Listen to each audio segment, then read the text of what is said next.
Had a good shooting night, and he really kept us in the ball game in the first half when McCullough was struggling. But I think the combination of Jordan's shooting and the scoring of the other players outside of McCullough with our defense kept us in the ball game, gave us a chance to pull it off in the end.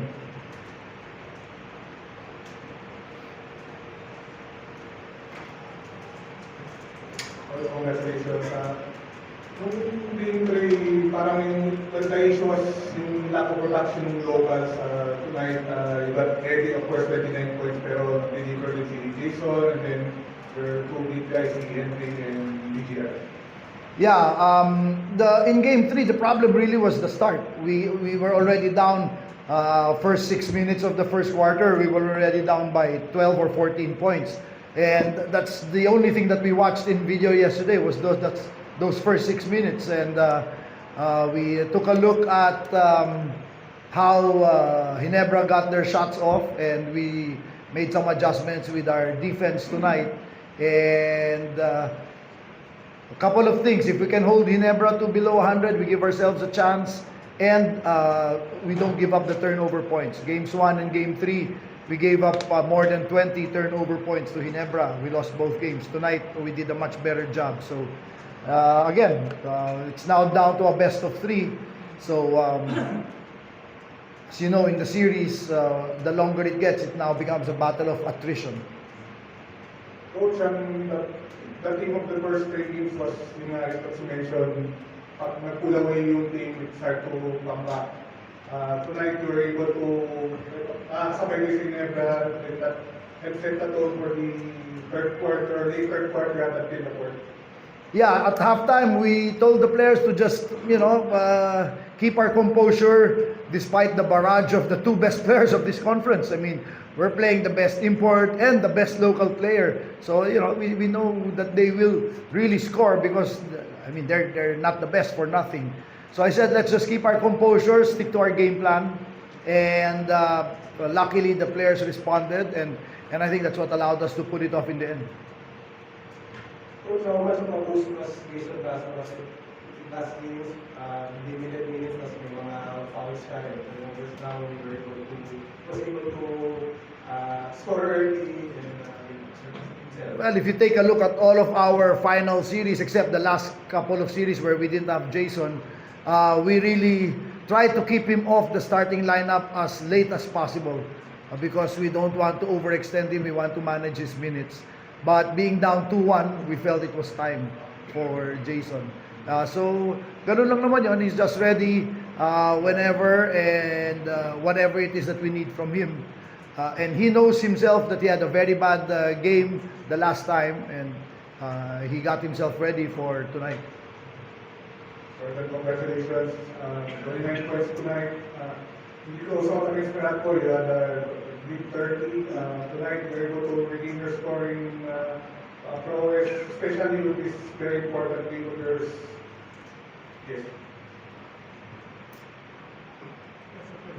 Is there a question in there somewhere? What's your thoughts on Oh my God. Well, first of all, I just love. I want to, take the time to give my love to the families of Renee and Divine. That played heavily on our minds. So I just want to take the time and give love to their families. But yeah, back to the game. It was a big game, and we needed to come out and win this, and that's really it. We needed to win it. Yeah, just to come off Jordan's message. We see those guys, well, not too much Rene, but Define. The past 2 years, we see them almost every day because we practice in the same facility. We lift weights in the same gym. So, I don't know if you saw my story yesterday, my Instagram story. It was really surreal. Stepping into the Moro Lorenzo court and the gym without Divine's good morning coach greeting right there. So really glad that Jordan brought it up because he's right. That was something that we discussed also as a team yesterday. Coach, adding on that, how did you guys support Coach Sandy kasi syempre Coach Sandy is a big part of Ateneo coaching staff as well. So, paano yun? Well, he's no longer in the part of the Ateneo coaching staff, but still we allowed him to leave practice yesterday. He was constantly on the phone and actually asked to report to the university president. And then today also in our pregame, he was with the team when they paid their respects. So we give him a lot of time, and we told Coach Sandy not to worry about his responsibilities first with talk and text, because for us that's more important. There are a lot of things more important than a championship series, and that's one of them. So we allowed him to take his time, and in fact he came barely, just as the game was about to start today. Coach, just going back to the game, RJ already had 17 in the first half, and then I think he was able to score points in the second. Ginawa ng adjustment ni RJ, and talk about the luxury of getting to switch, yung may mga games ka na are agile enough to stand protocol with RJ over. Well, we just give him different looks. We put different players on him so that he doesn't get comfortable. But seemingly it doesn't matter. As long as he sees the rim, he's making the 3 or the 4-point shot. But still, like I said, we just wanted to keep our composure. As long as it wasn't an open look, it was challenged. That's really the best we can do, right? Is to bother and challenge his shot. And if he makes it, he makes it. And like I said, the great offensive players like RJ and Justin, there's really very little you can do against those guys. Coach, may hindi ko concern na parang yung struggle na rin offensively. Adding to that, Coach, how were you able to fix? Patching something ka, Calvin? It was nothing to patch up. It was just a question of showing him the sitting down, watching video, and showing him where the opportunities are, how the other team is defending him, and just giving him more opportunities in our scheme of things. Coach, yung shooting night na game we're in tonight, is that concern for you heading into game 5? Or game 6? I thought Calvin played excellent defense.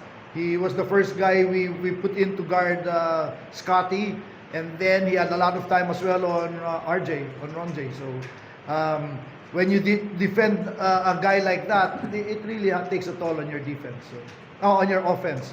So there's just that balancing act that we always have to weigh.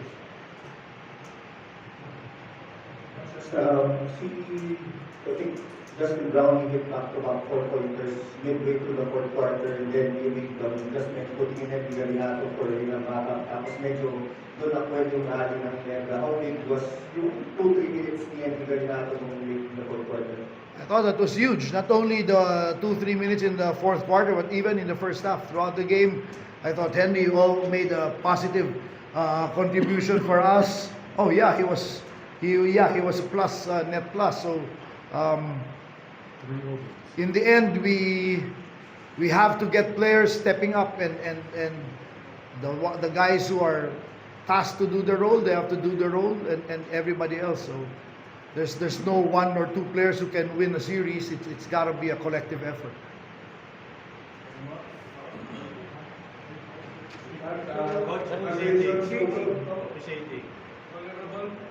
Excellent. Parang last game. Sabi ko last game, excellent, di ba? Exceptional, excellent.